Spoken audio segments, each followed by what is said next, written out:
একজন স্ত্রী 7টা কারণে স্বামীর কাছ থেকে তালাক চাইতে পারে। এই 7টা কারণের কোনো একটা কারণ যদি স্বামীর মধ্যে বিদ্যমান থাকে, তাহলে ওই স্ত্রী চাইলে তার স্বামীর কাছ থেকে তালাক চেয়ে নিতে পারে। আমরা জানি যে ইসলাম নারীদেরকে তালাক দেওয়ার অধিকার দেয় নাই। কেন দেয় নাই? এর যথেষ্ট কারণ আছে। কিন্তু যদি কোনো স্বামীর মধ্যে এই 7টা কারণের কোনো একটা কারণ বিদ্যমান থাকে, তাহলে স্ত্রী চাইলে তার কাছ থেকে আলাদা হতে পারে বা তার কাছ থেকে তালাক নিতে পারে। এটা কিন্তু ওই কাবিননামার 18 নম্বর কলমের মধ্যে কিন্তু এই অনুমতিগুলো স্বামী তার স্ত্রীকে দিয়ে থাকে। এর পক্ষে স্বামী কিন্তু একটা সিগনেচার করে, একটা সই করে থাকে। প্রিয় ভাইরা, মনে রাখেন, আল্লাহর নবী হাদিসের মধ্যে বলেন, আইয়ুমা ইমরাআতান সাআলা যাওজাহা আত-তালাক ফি গায়রি মা বাদ হারামাল্লাহু আলাইহা রাইহাতাল জান্নাহ।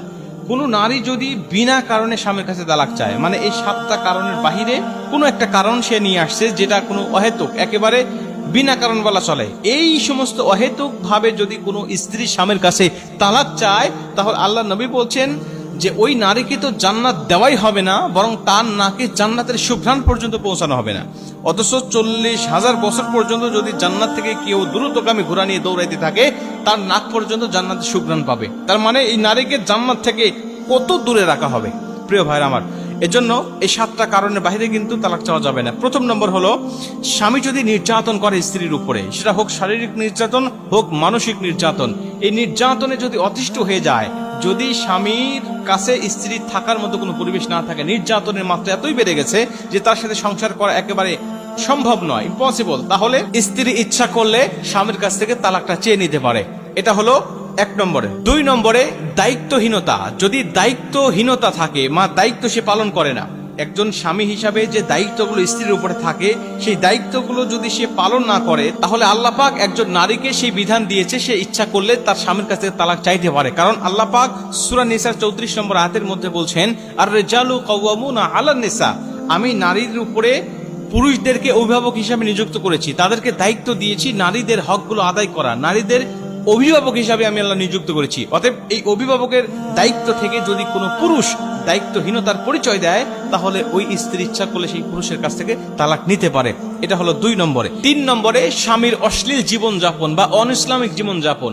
এমন জীবনযাপন যদি কোনো স্বামী করে, একেবারে বেপরোয়া, পরকীয়ায় আসক্ত হয়ে গেছে, বা একেবারে অশ্লীল জীবন যাপন করে, তাকে ভালো করার মতো কোনো রকম কায়দা নাই বা কৌশল নাই, ভাই সব রকম চেষ্টা করে স্ত্রী ব্যর্থ, তাকে ভালো করার মতো কোনো সুযোগ নাই, তাহলে স্ত্রী চাইলে ওই অশ্লীল স্বামীর সাথে জীবনযাপন না করে সে তার কাছ থেকে তালাক নিতে পারে।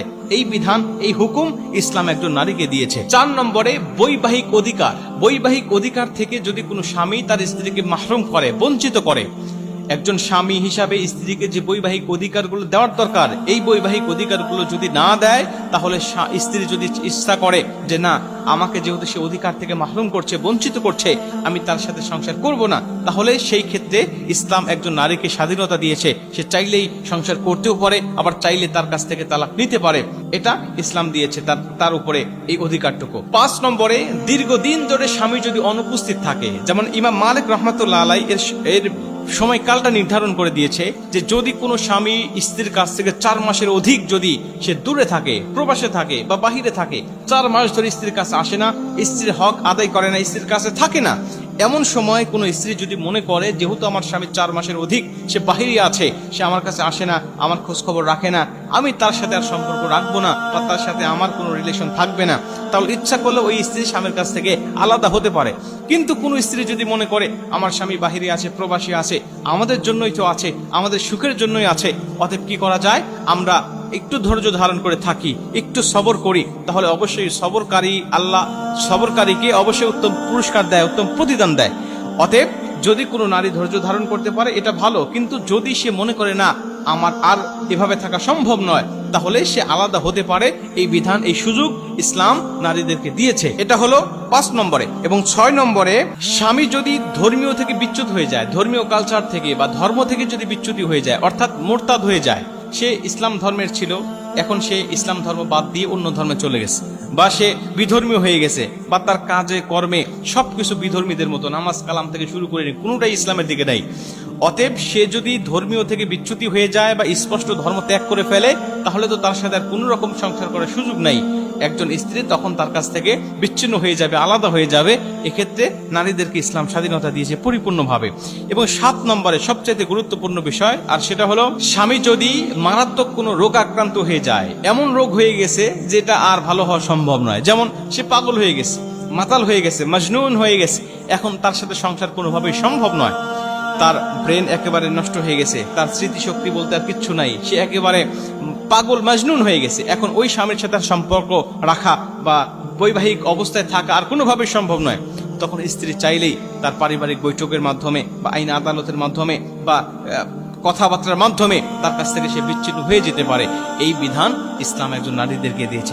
এই যে 7টি কারণ বললাম, এই 7টি কারণ যদি কোনো স্বামীর মধ্যে থাকে তাহলে একজন স্ত্রী তালাক নিতে পারে। তবে স্বামীদেরকে উচিত এই কারণগুলো যেন নিজের মধ্যে নিয়ে না আসা, আমরা যেন যথাযথভাবে তাদের হকগুলো আদায় করি। তাদের উপরে যে দায়িত্বগুলো আল্লাহ আমাদেরকে দিয়েছেন, এই দায়িত্বগুলো যেন আমরা সঠিকভাবে আদায় করি, তাহলে অবশ্যই আল্লাহ আমাদেরকে দুনিয়ার জমিনে একজন আদর্শবান স্বামী হিসাবেও কবুল করবে, আদর্শবান একজন বান্দা হিসাবেও কবুল করবে।